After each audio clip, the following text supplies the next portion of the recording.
مرحبا ما همشلت والمزن صب، وسيلها سق اليمن وديانها وشعابها، أو عد ما صوت المدافع زمجرت والجيش هب أمريكيات الصنع ذي تضرب على سحابها. حياب ذي جواب سواء يافعي أو منتدب، أهم شي جتنا قصيدة كاشفة لنقابها. واحد في الشارع كتب رده وليته ما كتب، لأنه كتب عدة جمل مشدارية شعرابها، واسرف وخلب ما رعاه حق الأخوة والصحب، وارسل قصيدة سلبها غطى على إيجابها. مظلوم لكنه ظلمنا في حسابه ذي حسب، مسكين لكن في يده سكين هددنا بها. وأنا ابن خولان الأبا والعز رميان السلب، وأهل الطيال السود ذي كل العدات اهتابها. وأنا ابن خولان الأبا والعز رميان السلب، وأهل الطيال السود ذي كل العدات اهتابها. وأنا ابن هذا الشعب ذي شيب على العزة وشب، ابن اليمن ذي يرفض العوجة ولا يرضى بها. أشعر وأقول الحق ونجاوب تجاوب في أدب، وافخر بذي يسلك طريق الحرية وآدابها.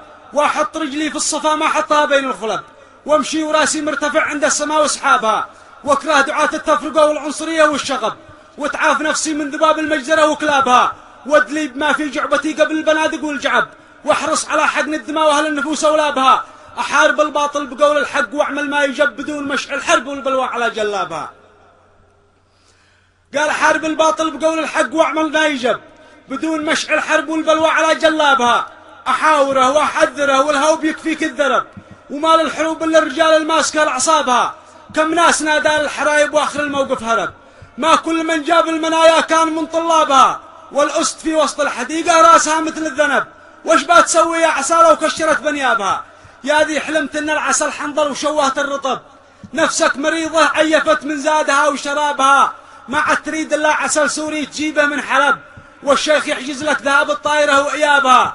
حراككم لعبة هزيلة مثل لعب المنتخب، والفرق شاسع في مدربها وفي لعابها. الفائدة لك والمواطن طاح بيته واخترب، وانت بتنصب لك على الجمهورية نصابها. أما من الوحدة في غض الطرف يا فرخ العجب، بنت اليمن ذي قطتك يا صاح في جلبابها. وحدة تعاهدنا عليها عهد والكاتب كتب، والعز في من عزها والعيب في من عابها.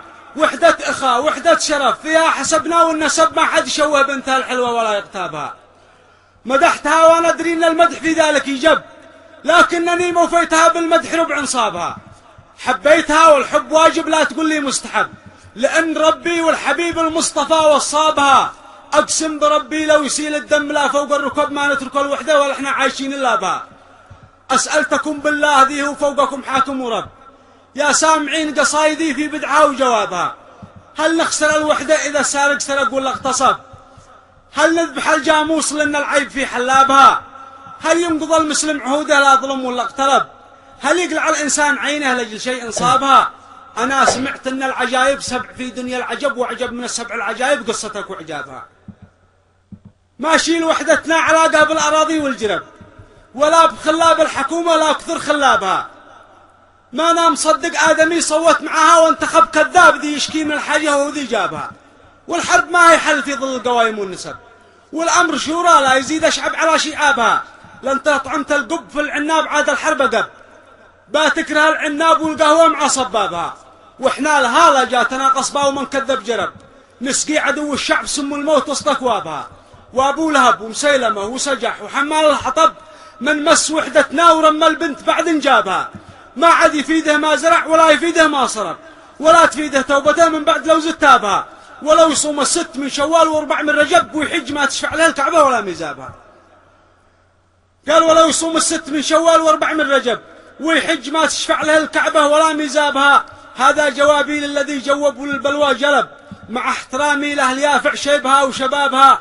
والحلقة قلتها لكم بالسلم نبني ما اخترب، أما بغير السلم هي دايمة قلبنا بابها. واليوم يا تاريخ سجل في سجلات الأدب قصايدي، والويل لك لو ما حسبت حسابها، والويل لك لو ما حسبت.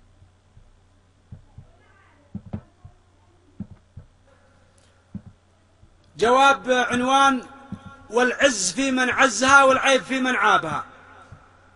قلنا قال القبيسي مرحبا ما همشلت والمزن صب، وسيلها سق اليمن وديانها وشعابها. أو عد ما صوت المدافع زمجرت والجيش هب أمريكيات الصنع ذي تضرب على سحابها. حياب ذي جواب سواء يافعي أو منتدب، أهم شي جتنا قصيدة كاشفة لنقابها. واحد في الشارع كتب رده وليته ما كتب، لأنه كتب عدة جمل مشدارية شعرابها، واسرف وخلب ما رعاه حق الأخوة والصحب، وارسل قصيدة سلبها غطى على إيجابها. مظلوم لكنه ظلمنا في حسابه ذي حسب، مسكين لكن في يده سكين هددنا بها. وأنا ابن خولان الإبا والعز رميان السلب، وأهل الطيال السود دي كل العداة تهتابها. وأنا ابن خولان الإبا والعز رميان السلب، وأهل الطيال السود دي كل العداة تهتابها. وأنا ابن هذا الشعب ذي شيب على العزة وشب، ابن اليمن ذي يرفض العوجة ولا يرضى بها.